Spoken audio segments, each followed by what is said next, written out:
এই জনগণনার কামক কেন্দ্র করে এতে দেখিবলৈ পোৱা গৈছে চিৰাং জিলাৰ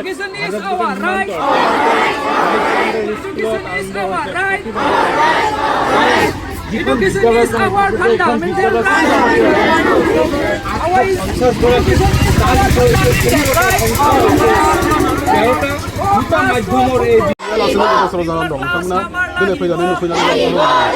जों दिनै चिरांनि गासै दल संगठनफ्रा ज' जानानै बेंटल हायार सेकेन्डारि स्कुलाव जों भिजिट खालामफैदों आरो फैनानै जों नुबाय बाहाय गासै बर' मिडियाम एसामिस बर' मिडियाम 850 जन फरायसाफोर दं आरो बेहाय गासै 28 जन फोरोंगिरि दङमोन दा बिनि गेजेराव दाखालि 17 तारिखनिफ्राय सेन्सास सोलिबोदों देशआव बे सेन्सास खामानि मावनो थाखाय जि फरायसालिनिफ्राय एखेबारैनो 17 जन फोरोंगिरिफोरखौ सेन्सासनि डिउटियाव बिथांमोनखौ जाबसिनबाय जायनि थाखाय दिनै फरायसाफ्रा स्कुलाव फैयो क्लास लानो सोलोंथाइ लानो नाथाय बिथांमोना बबेबा क्लासा सानसेयाव मोनसेबो क्लास जाया गोदाव सोराव थांनाय फैनाय बिथांमोना दिनै समखौ नस्थ' खालामो दा बियो जोंनि थाखाय जोबोद दुखुनांथाव बाथ्रा दिनै भारत देशआव सोलोंथाइया फान्डामेन्टेल राइटनिफ्राय दिनै फरायसाफोरखौ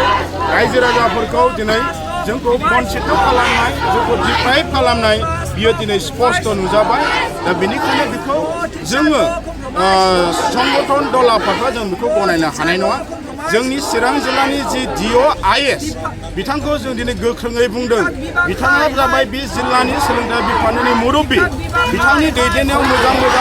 मावबा बिथांनि दैदेननायाव गाज्रि मावोबा गाज्रि जागोन बेनिखायनो जों दिनै गोख्रोङै बुंदों बे गासै स्कुलनि समस्या फोरोंगिरि समस्या क्लास लानायनि समस्या सेन्सासाव हरनायनि समस्या बिजाबा दिनैबो आबुं मोनाखै सर्टेज जानानै दं बर' बिजोंनि फरायसाफ्रा 9 10 आव दाबो जोंनि इउनिफर्म ड्रेसखौ मोनाखै जोंनि मा होनदों फरायसालिनि अबस्थाखौ मोजां मोना बेफोरखौ सप्तासेनि गेजेराव समाधान खालामनांगौ समाधान खालामाबा जों गासै चिरां जिल्लानि दल संगठना दलरै थानाय नङा फैबाय थानाय समाव जों बिनि सायाव गोख्रों बेबस्था लानो जों रेडि जानांगौ मास्टार बोखारनाया अनलि जोंनि बिटिसि एरियायाव जादोंना जों जों मिथिनो मोन्दों गुबुन जिल्लायावबो जादों दा बियो अयनाय जादों जोंनि एडमिनिस्ट्रेसन आरो जोंनि सरकारा नोजोर होनांगौमोन जोङो देशखौ दानोबा समाजखौ दानोबा जोंनि जेनेरेसन जोंनि फरायसाफोरखौ जोङो सोलोंथाइ लानायनि मोनसे जि गुदि मोनथायनि बाथ्रा राइटनि बाथ्रा सोलोंथाइया बेखौ बिथांमोना उदाङै होनांगौ आरो बिनि सायाव गोख्रों बेबस्था लानांगौ नाथाय दिनै नुबाय जों बिनि सायाव गुरुत्व होआलासिनो दिनै जोंनि सरकारा जोंनि डिपार्टमेन्टआ मा खालामो फोरोंगिरिफोरखौ जानला मोनला सरकारि बिबान होनानै फरायनाय आरो फोरोंनाय बिबाननिफ्राय बिथांमोनखौ मा होनदों गुबुनावसो फाथायबाय थानायखौ जों नुदों आरो बेनो प्रमान जाबाय दि दिनै सरकारा आरो जोंनि डिपार्टमेन्टआ जोंनि सरकारि स्कुलफोरखौ जोंनि बिमानि रावनि जे बिजोंफोरखौ फोथैनायनि मोनसे गिदिर षड़यन्त्र होननानै जों दिनै हमनो हाबाय बेनिखायनो फैबाय थानाय समाव गोख्रोंजों जोंनि सरकारि फरायसालि आरो जोंनि फरायसाफोरखौ सोलोंथाइ होनो थाखाय जोङो जेब्लायबो गोख्रोङै हाबाफारि लानो जों रेडि जों सप्तासेनि गेजेराव सम होदों IS खौ DO खौ सप्तासेनि गेजेराव बिथाङा बेखौ फिलाप खालामफिननो हायाब्ला जों जिरायनानै थानाय नङा जोंनि गथ' गथायखौ गोग्गो सोलोंथाइ होनो थाखाय बे जोंनि मोनसे सामाजिक दायित्व आरो देशखौ जोङो दानांगौबा समाजखौ जों मोजां साफा खालामनांगौबा जोङो फरायसालिखौ आरो फरायसाफोरखौ जोङो मोजां गोसोजों बेबस्था लानांगोन आरो सोलोंथाइनि थाखाय बयबो दायित्व लानांगोन जों बेखौ खावलायदों बेंटल हायार सेकेन्डारियाव मास्टार सप्तासे दङ फरायसाफ्रा माने क्लास मोजाङै मोनाखै बेनि बेलायाव नोंथाङा दिनै जोङो जोबोद दुखुनि बाथ्रा बुंजायो जे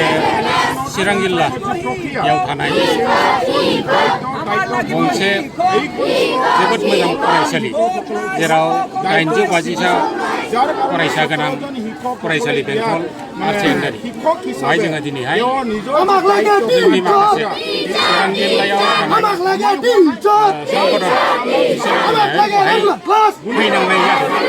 फैनांनायनि जाहोना जाहैबाय बेनो दिनैहाय गभर्नमेन्टआ सेन्सासनि मुङावहाय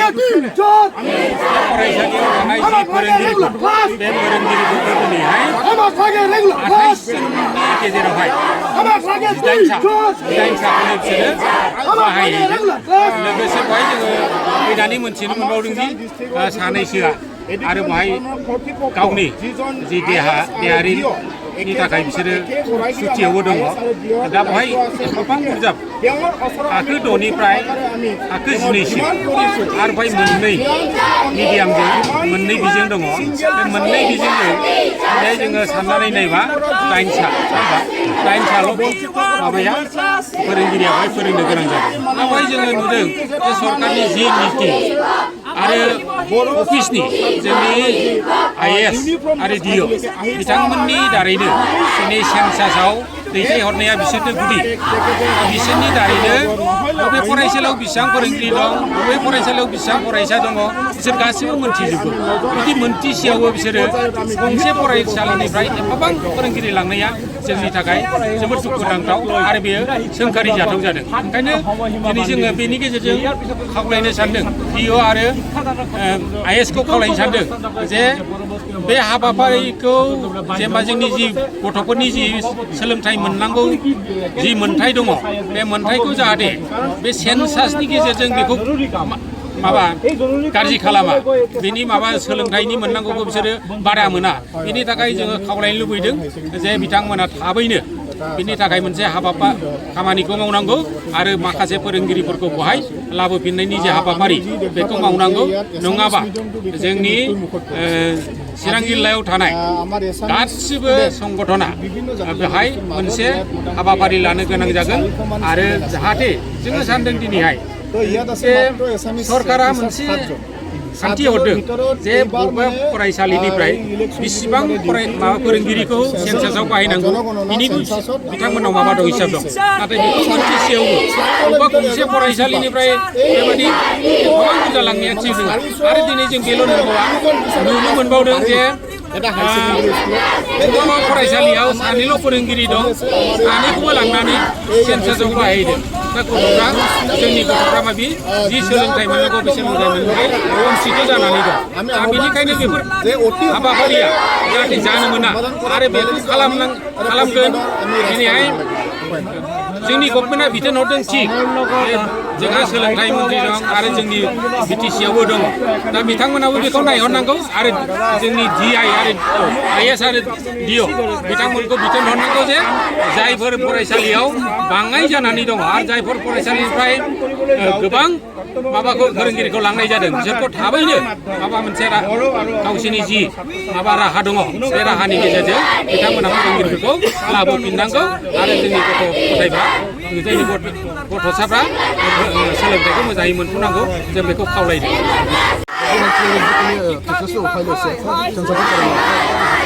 বৰ্তমান ষ্টুডেণ্টবিলাক আমি দেখিবলৈ মানে ইয়াত ষ্টুডেণ্টবিলাকে মানে ক্লাছ নোহোৱাকৈ এনে বহি আছে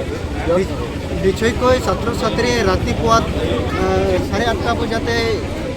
কি কয় বিদ্যালয়ত উপস্থিত হয় আৰু বিদ্যালয়ত উপস্থিত হোৱাৰ পিছত ইয়াতে মানে অকল বহি থকা নিচিনাহে হয় কিয়নো ক্লাছে নাই ইমান বেংগল হায়াৰ ছেকেণ্ডেৰী স্কুলত যিমানখিনি শিক্ষক শিক্ষয়িত্ৰী আছিল তেখেতসকলৰ এই জাতি গণনা চেন্সাছত নিয়োগ কৰা হৈছে গতিকে অন্য ডিপাৰ্টমেণ্ট বা বেলেগ ডিপাৰ্টমেণ্টত তেনেকুৱা কৰ্মচাৰী আছিলে কিন্তু সেইখিনি চৰকাৰে DO বা IAS তেনেকুৱা বিবেচনা কৰি দিব পাৰিছিল যে বেলেগ জিলাত আমি দেখিবলৈ পাইছোঁ যিমান শিক্ষক আছিল শিক্ষকক উইড্ৰ কৰি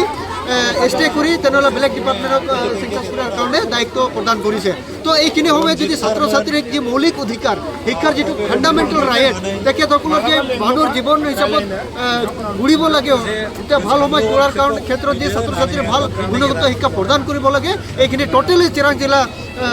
শিক্ষা বিভাগে ব্যৰ্থ হৈছে আৰু অহা 24 ছেপ্টেম্বৰৰ পৰা হাফ ইয়াৰলি এক্সাম আছে এই হাফ ইয়াৰ এক্সামে ছাত্ৰ ছাত্ৰী কি লিখিব কাৰণ ইয়াতে চিলেবাছ কমপ্লিট নহয় ইয়াতে ছাত্ৰ ছাত্ৰী যিটো শিকাব লাগে এই শিক্ষাটো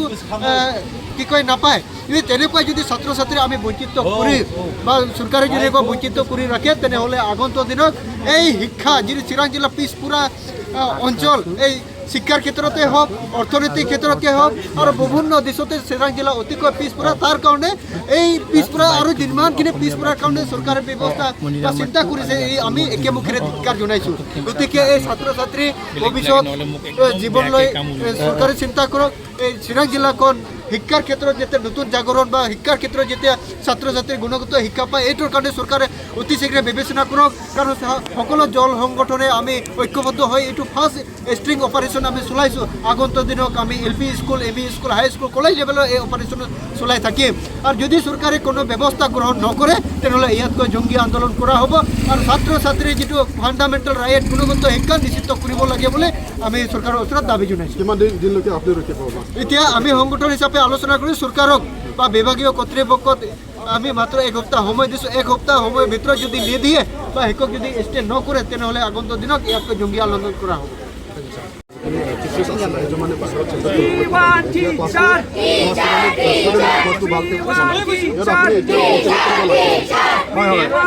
খুব দুৰ্ভাগ্যজনক কথা আমাৰ বেংকৰ হাই ছেকেণ্ডেৰী তো আজি চাওক চেঞ্চাছৰ কাৰণে ইয়াত যিটো নেকি টিচাৰবিলাকক মানে যিটো ডিউটি পেলালে আমাৰ এডুকেশ্যন ছিষ্টেমটো ইয়াত একেবাৰে নোহোৱা হৈ গ'ল আজি চাওক বড়ো মিডিয়ামে কওক বা এছামিছ মিডিয়ামে কওক আজি এছামিছ মিডিয়ামত এপ্ৰক্সিমেট 400মান ইয়াৰ ছাত্ৰ ছাত্ৰী আছে টোটেল হাই ছেকেণ্ডেৰীখনত ইয়াৰ ভিতৰত এছামিছ মাত্ৰ টিচাৰ আছে 7জনৰ ভিতৰত 3জনক এই ইলেকশ্যন এই চেঞ্চাছ ডিউটিত পেলালে তাৰপিছত থাকিলে কেইজন আপোনাৰ থাকিলে 4জনৰ ভিতৰত এজন হ'ল আপোনাৰ প্ৰিন্সিপাল তো বাকী 3জনে এই 400 ষ্টুডেণ্টক পঢ়াব পাৰে নেকি আপোনালোকে নিজে চিন্তা কৰকচোন তো এছামিছ মিডিয়ামটো টোটেলি ইয়াত এটা মৃত্যুৰ মুখত পৰিছে মই আজিৰ এই প্ৰতিবাদ লগতে আমাৰ এই সংবাদ মাধ্যমৰ জৰিয়তে আমাৰ BTC চৰকাৰ অসম চৰকাৰ আমাৰ চিৰাং জিলাৰ উপায়ুক্তগৰাকীক লগতে IAS গৰাকীক মই অনুৰোধ কৰিছোঁ যে অতি সোনকালে এই যিটো আমাৰ এডুকেশ্যন ছিষ্টেম বা আমাৰ যিটো বেংকৰ হাই ছেকেণ্ডেৰী যিটো অৱস্থা এছামিছ মিডিয়াম তথা বড়ো মিডিয়াম অতি সোনকালে সমাধান কৰক অন্যথা কিন্তু আমি ইয়াত বিভিন্ন ছাত্ৰ সংগঠনে একগোট হৈছোঁ আমি গণতান্ত্ৰিক ইয়াতকৈ ভয়াৱহ আন্দোলন কৰিব ছাত্ৰ ছাত্ৰীৰ সমস্যাৰ কাৰণে আমি এক সপ্তাহ টাইম দিছোঁ আমি চৰকাৰক এক সপ্তাহ সময় দিছোঁ প্ৰশাসনৰ মুৰব্বীক এক সপ্তাহ সময় দিছোঁ IASক এক সপ্তাহ সময় দিছোঁ জিলা উপায়ুক্তগৰাকীক এক সপ্তাহ সময় দিছোঁ এক সপ্তাহৰ ভিতৰত এই সমস্যাটো একদম ৰাইট নাও সমাধান কৰক নহ'লে কিন্তু আমি ছাত্ৰ সংগঠন হিচাপে আমি গোটেই এই চিৰাং জিলাৰ যিখিনি ছাত্ৰ সংগঠন একলগ লাগি আমি উপায় নাই ছাত্ৰ ছাত্ৰীৰ ভৱিষ্যতৰ স্বাৰ্থত আমি আগত ৰাখি পেলাই আমি আন্দোলন কাৰ্যসূচী আৰম্ভ কৰিম ধন্যবাদ नोंसिनि क्लासावहाय नांगौबायदि मास्टार गैयिफोरनि थाखाय क्लास लानायाव माबायदि खस्थ' मोनो माबायदि फोरोङो नोंसोरखौ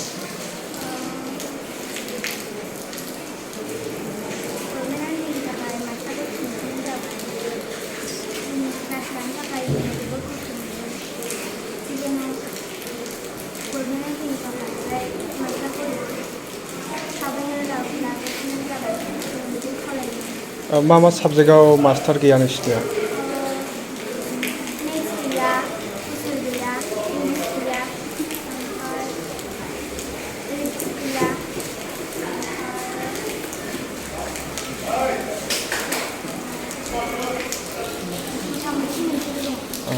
क्लासा नांगौ बायदि जायोना जाया सानफ्रामबो लानांगौ बायदि क्लासा साबजेक्टआ कमप्लिट लायोना लाया सानफ्रामबो माने मास्टार गैया नोंसिनिया फरायनायाव माबायदि खस्थ' मोनो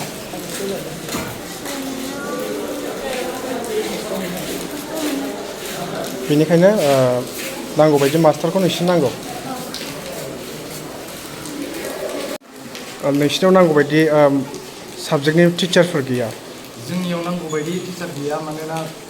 गभार्नमेन्टआ जोंनि टिचारखौ लानानै थांदों जों क्लासखौ सानसेयाव मोनसेल' लानो मोनो जों सानफ्रामबो फैनानै बेखारसो जायो ओरैनो एटेन्डेन्स लानानै मोनसे क्लास लानानै जों न'आव थांफिननांगौ जायो बेनिखायनो जों गभार्नमेन्टखौ खावलायदों जोंनो टिचारफोरखौ नांफिनगौ जोंनाव गासै 6टा साबजेक्ट दं जों दा मोनसेल' लानो मोनो बेयो साइन्स बाखिया गैया बाखिया गैया बेसे गोबावनिफ्राय बेबायदि सोलिनांदों बिदिनो मास मोनसेसो जागोन बायदि